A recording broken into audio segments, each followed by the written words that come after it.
Hi, Panda here. Welcome to our review of What Remains of Edith Finch for the Xbox One. So Edith Finch is a very strong, emotional story. Some people call it a walking simulator, but I feel like this game is all about experience and a story. But it is mixed with some varied gameplay. So compared to like Gone Home, which we really like, this has a few more gaming elements, as you would want to call it. So it's split into like mini stories. So when you discover a different part of the house, you recall a memory. I don't want to go into too much detail, so I'm going to avoid spoilers in here. But each memory has a little bit of a different gameplay. But it's definitely very story-driven heavy. I really like how the text of the speech comes into the environment.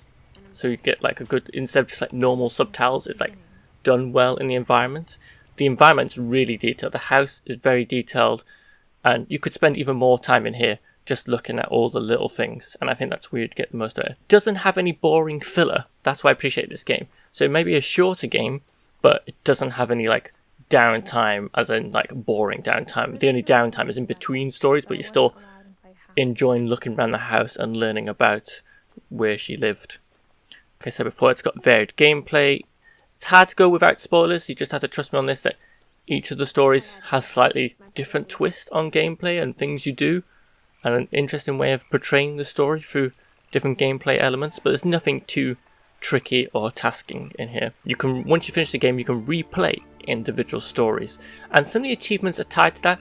But when I was looking at achievements, because it's so story heavy, and you're looking at the achievements like, oh, do this and this in this story, it kind of feels weird. That feels more gamified. So if you want to do like gamified things, do that, but I'd recommend just playing through the story.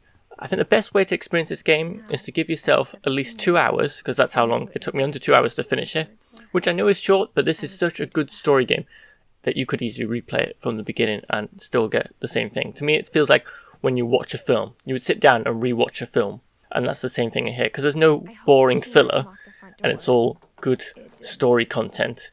You would sit and watch, and in this case you sit and play. But it's a nice thing to walk around and get the story told to you. It's got some great instrumental music, and the music just really suits the mood of the different stories it's got to tell you. Now, the only downsides are it's got some minor graphical issues, like a little bit of jaggies and weird blurriness. I think this is just mainly on like the Xbox One version, but I didn't really let it down. I just feel like on a more powerful machine, like a next-gen console, it might look a little bit smoother and not as thingy bob, but I kind of not really notice it too much. Like I said before, it's under 2 hours long, so it depends what you're after, but to me, this is a story you could sit down and listen to again.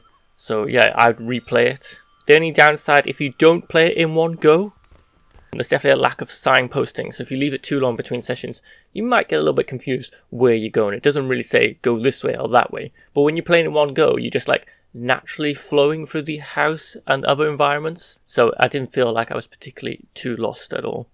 And it's really just nice to look around, so you eventually just find where you need to go. But to be honest, I didn't really get lost. I think there was one point where I thought I was going to get lost, but looking at the story is told for these subtitles, so usually when you walk and turn and those these in the environment subtitles come up, you kind of like, oh yeah, I know which way to go, because that's only going to appear if you go in the right direction. And yeah, it's a really beautiful, well-crafted game.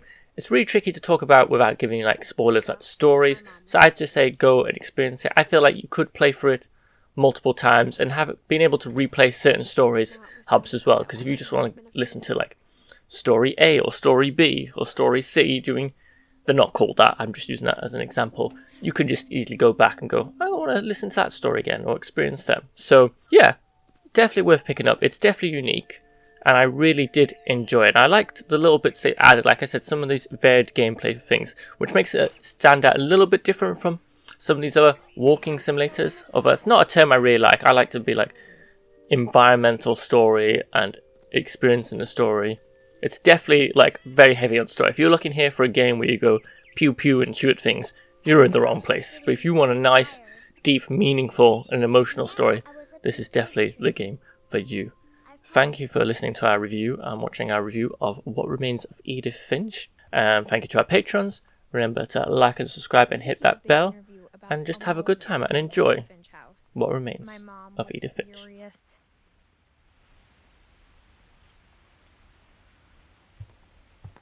I hadn't thought of myself as Edith Jr. for a long, long time. One summer, they...